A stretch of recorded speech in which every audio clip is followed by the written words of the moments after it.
The first bark split the afternoon like glass. I remember the way the air smelled, a sour blend of wet leaves and cold iron, because Rumi's paws were already muddy from the river path and he was dragging me toward the old cottonwood that had stood here longer than the town itself. Its trunk rose like a cathedral column, river moss climbing halfway up, the bark turned gray and furrowed with age. Rumi planted his stance and threw his chest at the base of the tree, barking at a bulging knot I'd never noticed before, a knuckled growth that trembled with the wind as if it had a pulse.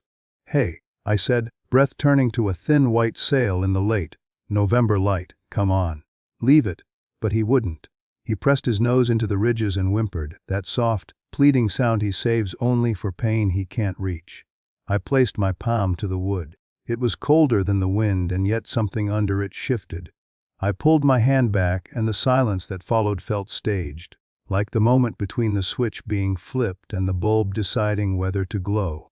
By the time the cruiser's lights patterned red and blue across the wet trunks, my heart was a tight fist. The officer stepped out, eyes narrowing at the lump, and when his blade finally broke the skin of the tree, the breath in his throat shorted into nothing. I didn't always trust signs. I learned early that a day can be average right up until the second it splits into before and after, and no number of quick prayers or lucky coins can stitch it back. That morning, the main street wore its ordinary in a comfortable way, bakery dusting its windows with sugar light, the barber sweeping the same square of floor he'd swept since 1998, somebody's pickup running on hope and fumes. Rumi leaned into the wind the way he always did from the passenger window, nostrils tasting stories. He has a way of reminding me there's a curriculum you don't get graded for the study of what the air is saying. We parked near the river because Rumi knows that word. River means the good dirt and the dip in the path where something wild lives, fox, rumor, or both. The water kept its November promise, moving like cold silk under bare limbs, and the cottonwood greeted us with the shyness of old royalty. I have loved that tree since I was small enough to believe leaves were currency, that if I stuffed enough of them in my pockets, I could buy my way into any kind of future. Its bark holds a long history in its grooves. When you touch it, your fingertips come away with a little dust of time. Rumi was tugging before I'd even looped the leash around my wrist. He had the look, a slit eye focus. The tail slowed to a metronome keeping time for a song only he could hear. The lump sat midway up the trunk, a swell like a knuckle clenched from the inside. Wood does that, I know. A burl, a growth, the tree's way of walling off its wounds. But I'd walked this path 500 times and never seen that bulbous fist. Rumi braced his paws and barked in a voice that isn't his everyday voice. This one comes from the ribcage's back rooms, the places animals keep their instincts like fire extinguishers behind glass. "Eh," I said, trying to make my voice the sound he comes home to. "It's just a tree." The lie was thin even to my ears. On the list of sentences that are always true, "It's just a tree," doesn't exist. I reached out and laid my palm on the bark. The cold snapped through me in a way that wasn't weather. Under the reach of my hand, I felt, not the steady stoicism of wood, but a catch, a hitch, a softness. I pulled back as if I'd been bitten. Once when I was 9, I pressed my ear to my grandmother's cedar chest and swore on every saint she kept pinned to the fridge that I heard a heart beating inside. She told me it was my own blood rocking the world in my head. Standing before the cottonwood, I listened for the thud I knew would just be mine. But what came into my bones wasn't mine. It was higher, faster, and the survival in it was raw, as if you could cut your fingers handling it. I dialed the police from muscle memory. After the accident, the one that folded my brother's car like paper and left us to iron out the years without him. The town had taught me to call for help, even when the thing you were saving couldn't be named. The dispatch woman kept her professionalism like a winter coat, but her last word snagged on a curiosity she couldn't cover. By the time Officer Miller's cruiser pulled onto the gravel, Rumi was punctuating the air with alarms and I was speaking softly to the tree. "The nonsense you use to soothe babies and old scars." "Mom," Miller said, climbing out, the brim of his hat the same stubborn angle it always was in the grocery aisles. "You said you heard." "Not heard." I interrupted, surprised by my own insistence. "Felt."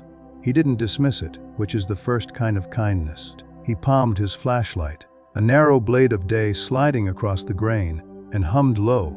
the kind of sound people make when their hands want to be smarter. The burl glistened as if the tree were sweating. He put his ear to it briefly and left it there longer than a person looking to be seen would have. When he drew back, his eyebrows met in the middle.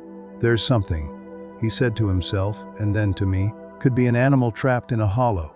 "Or traps," I said, and the word in my mouth tasted like tin. He nodded and studied the seam, fingers following it like a mapmaker finding the river that ties two cities. He took out a folding knife, the kind with a dull sheen that says it's lived in pockets with quarters and lint and a half, remembered promise.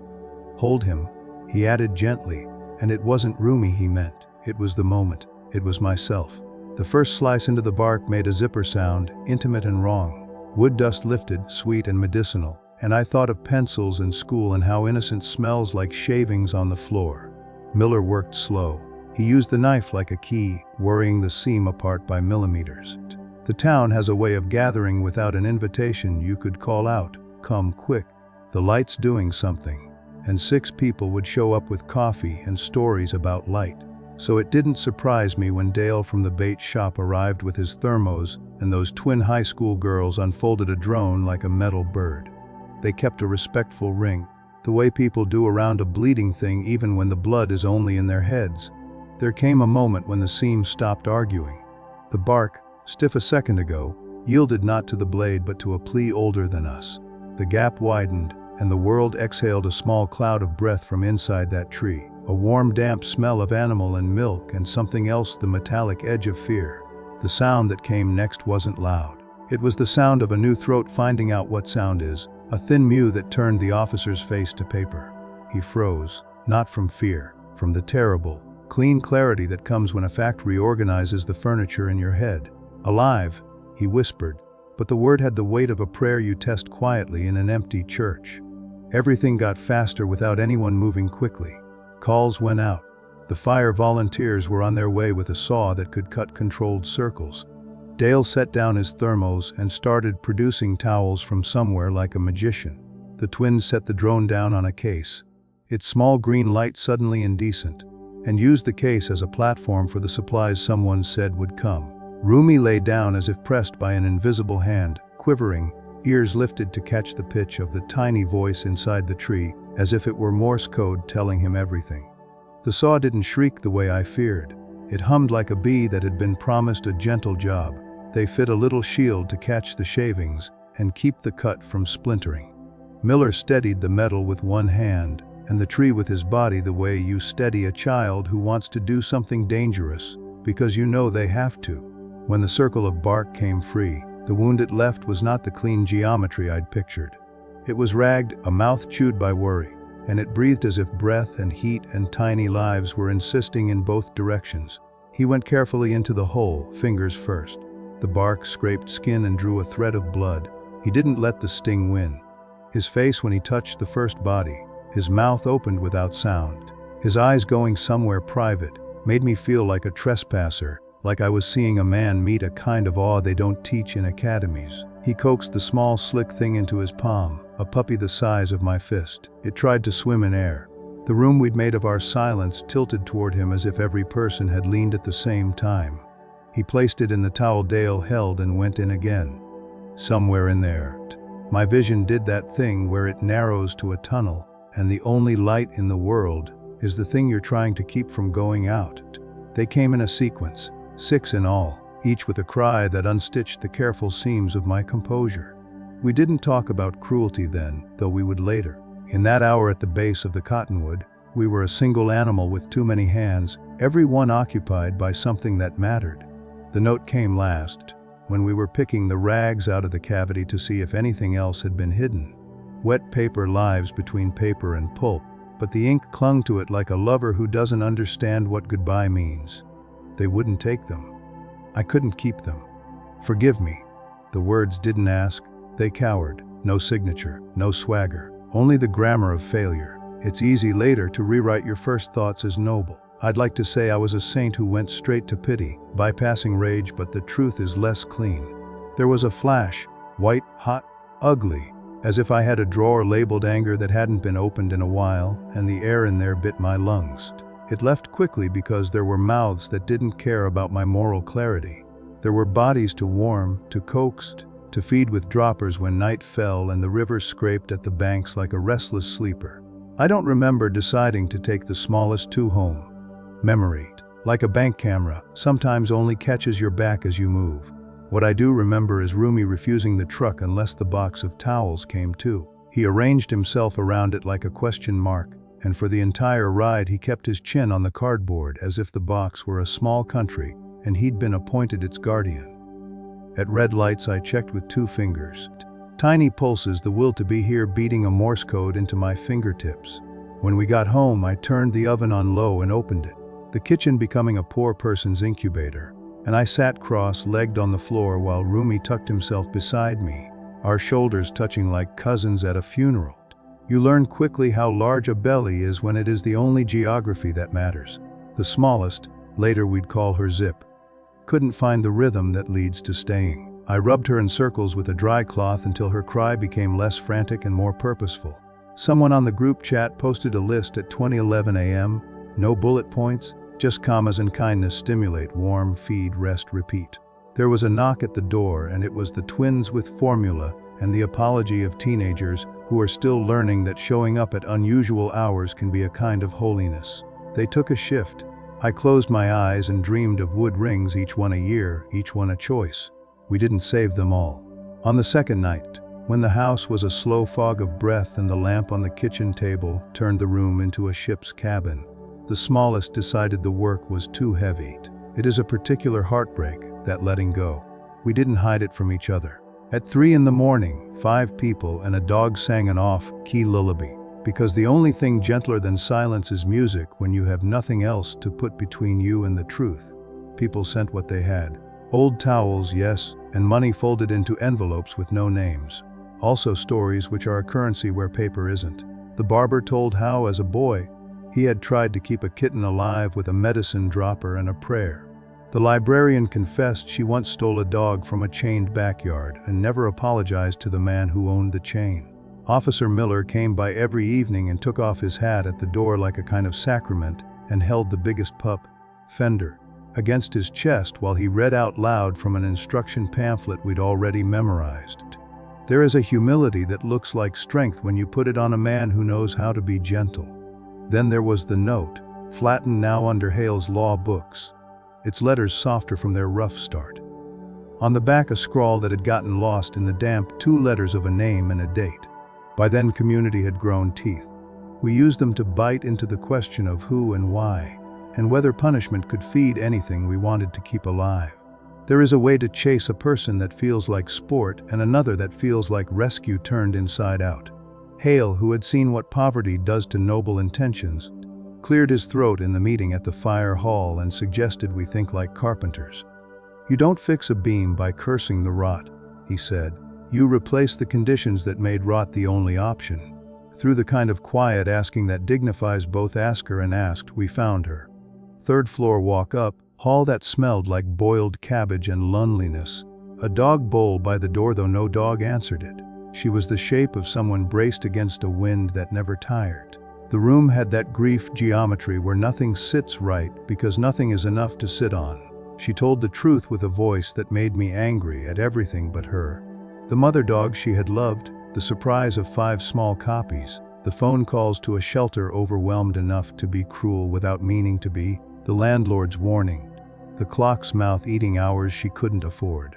She had believed in the cruel math that desperation teaches, that a terrible solution is the only solution, that the forest would do what she couldn't ask her hands to do. The story expects a cuff, a headline, the clean satisfaction of wrong, door named and shamed.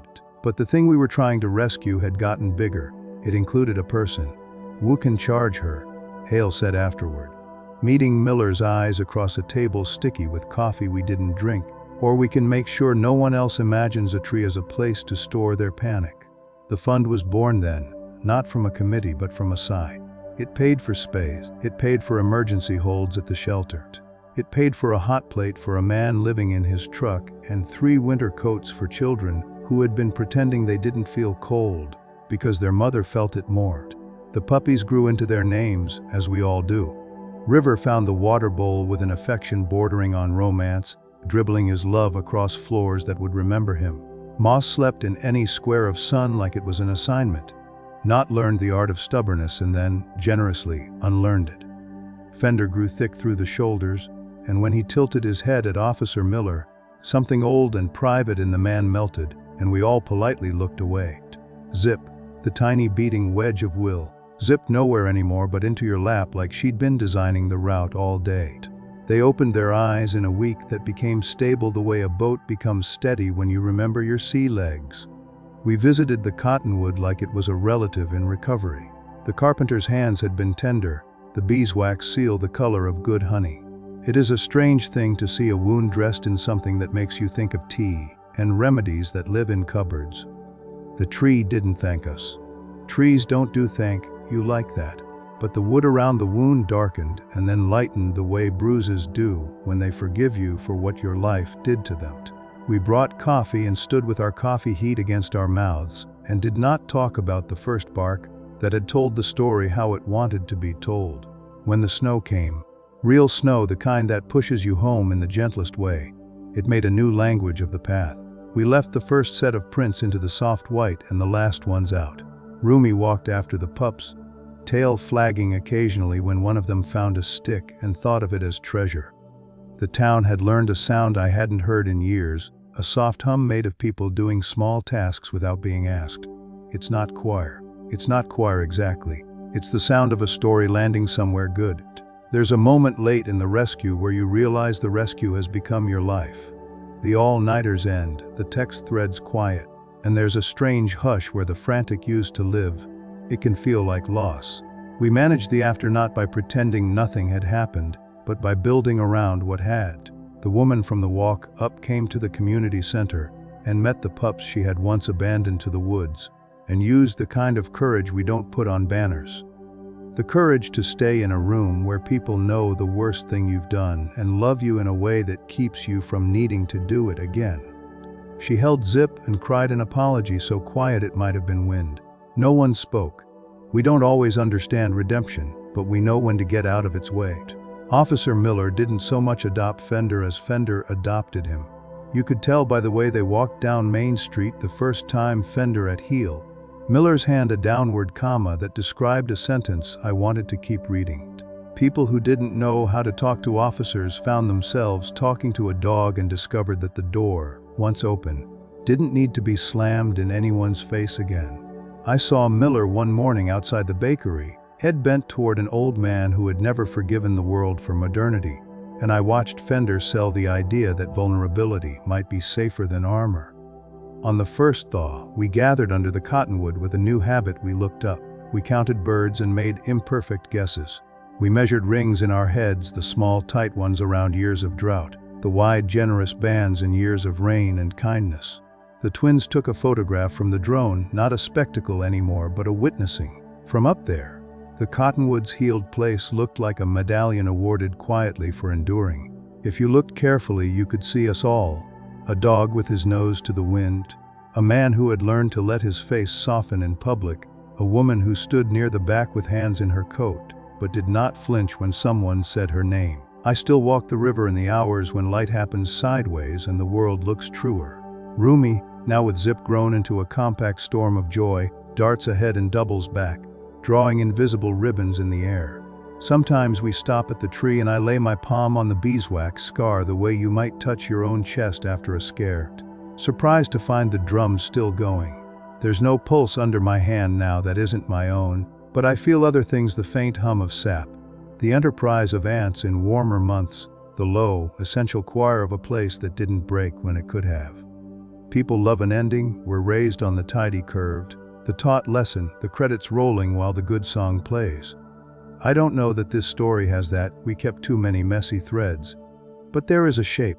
I see it when Hale steps out of his office with a cardboard box of donated collars, when the library hosts a monthly clinic and the line wraps around the shelves where the paperbacks lived, when a baker slides a loaf across the counter and says, "For the fund." With a shrug he hopes you'll mistake for nothing. When a winter coat finds its person and that person walks away warmer in a way no photograph can show. Sometimes when the wind is right, I stand under the cottonwood and listen for the zipper, sound of wood opening, but what I hear is quieter, the elastic snap of a neighbor's glove as they pull it on. A low storytelling voice trying to remember exactly how it smelled that first afternoon. A dog settling his chin on a cardboard box because he knows that kingdoms have been founded on less. I tell myself not to worship the past. I tell myself that memory is not a church but a house that lets light in through a dangerous number of windows. We learned what we learned. That rescue isn't only an event, it's a way of arranging your day. That forgiveness can be constructed with the same patience as a porch. That a town can become a choir even if half its singers can't find the note. That sometimes a tree old, patient, stitched with beeswax and history, will stand long enough to witness you back into yourself. And that a dog will bark when the world has hidden something it doesn't know how to carry. And if you're lucky and listening, you will follow the bark and put your hands into the dark and bring whatever it is into the light tenderly, as if the future depended on how gentle you can be. On the last evening before the thaw surrendered the river to itself, the sky cleared with that indifferent beauty that makes you forgive a year for what it did to you. The snowpack barked soft under our boots. Zip trotted to the base of the cottonwood and looked up, her head cocked the way Fender taught all of us to listen better. Rumi leaned into my leg and huffed once, a quiet punctuation. I put my hand where the wound had been and felt nothing but the plain fact of wood. The town behind us made its small noises, cutlery, doors, laughter that had learned to live with sorrow. And the river went on, deliriously itself. I would like to tell you that the tree thanked us then, or that the puppies, grown and scattered into homes and lives, all lifted their heads at once as some unseen music struck the right chord. But what happened was more ordinary and therefore more holy. Evening settled. The last of the light laid its gold on the beeswax scar, and we stood there long enough to know that sometimes the most we can ask is this: an old tree healing in place, a dog quiet at our side, and the knowledge that we were, however briefly, exactly where we were supposed to be. Snow fell differently after that winter, slower, like it had learned to listen. Months passed, and yet every time the river path pulled me back to the cottonwood, I felt the same thrum under my ribs that had started it all. The bark splitting, the sound of something alive insisting on being heard. The beeswax scar shone like amber whenever the sun glanced through the branches, as though the tree wore its history with pride. I would sometimes rest my palm there, not to feel for a heartbeat anymore, but simply to remember that miracles can arrive in crude disguises, as lumps, as wounds, as cries hidden in wood. The puppies had long since opened their eyes to the world, and each had carved a place in the weave of our town. River was adopted by a teacher at the elementary school, and the children who once only read about loyalty in books now watched it wag its tail in the hallway. Moss went to an older couple who walked every morning at dawn, their bent figures trailing him like he was the sun that rose for them. Knott was claimed by the fisherman Dale, who joked he needed something stubborn enough to match his own moods. Zip stayed with me, or perhaps, more truthfully, with Rumi. She had become his shadow, a little comet always circling the larger star, and Fender, broad-shouldered, steady-eyed Fender, walked forever at Officer Miller's side, softening the lines in a man who had once only spoken in the clipped syllables of duty. But the rescue did not end at adoption. It lived in the quiet corridors of memory, in the new habits our town had learned. The community center, once a place for bingo nights and rainy day storage, had transformed into a lifeline for animals and people both. Shelves once dusty with unused chairs now brimmed with donated food, formula, blankets. A monthly clinic set up under the humming light bulbs, shots given, advice shared, stray cats lifted gently into carriers while their owners signed papers with hesitant, hopeful hands. What began with 6 trembling pups inside a tree had become a current that swept us all forward. Even the woman who had hidden them there found her way back to us.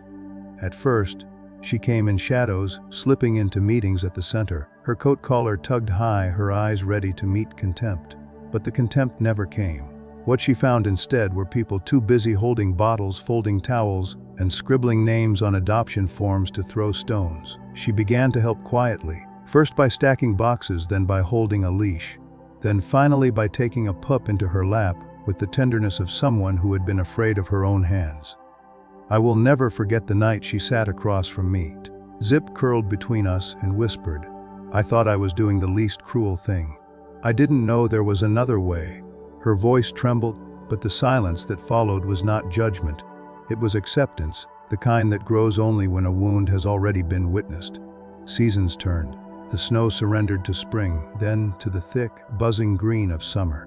The cottonwood healed, its scar hardening into a dark patch that looked almost like an eye. Children began to weave stories around it. Some said the tree was watching, others said it was guarding. I liked to think both were true. Whenever I passed with Rumi and Zip, I would catch my breath at the sight. A tree that had once been a prison, now turned monument to survival. Officer Miller changed too. He was no longer just a man in uniform. He was the one who knelt at children's height so they could scratch fenders' ears.